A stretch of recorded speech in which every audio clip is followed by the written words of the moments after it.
मुंबई महापालिका निवडणुकीमध्ये मतचोरी आणि बोगस मतदान रोखण्यासाठी उद्धव ठाकरे आणि राज ठाकरे हे सज्ज झालेले आहेत। 15 जानेवारीला मतदान केंद्राच्या बाहेर दोन्ही पक्षांचे तब्बल 2000 भगवा गार्ड तैनात करण्यात येणार आहेत। दुबार मतदारांवर नजर ठेवण्यासाठी या गार्डना विशेष प्रशिक्षण देण्यात आलेले आहे। संशयास्पद हालचालींवर त्यांची करडी नजर असेल। लोकसभा आणि विधानसभेतील अनुभवानंतर ठाकरे बंधूंनी हा आक्रमक पवित्रा घेतला।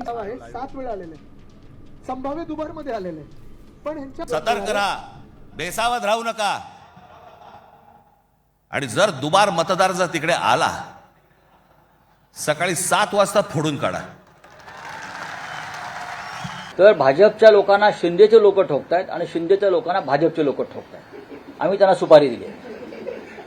बघा ना, ज्या येत आहेत शिंदेचे लोक पैसे वाटतात तिथे भाजपचे लोक गॅंग घेऊन जाऊन त्यांना ठोकतायत आणि जिथे भाजपचे लोक पैसे वाटतायत तिथे शिंदेचे लोक जाऊन ठोकतायत। आणि हे दुबार मतदार आहेत, त्यांना ठोकण्याचा कार्यक्रम सकाळी 7 वाजल्यापासून सुरू होईल। आम्ही एक आमचं पथक तयार केलेलं आहे। आम्ही दोन्ही पक्षांनी एकत्र येऊन अशा प्रकारे आमचं एक भरारी पथक तयार केलेलं आहे।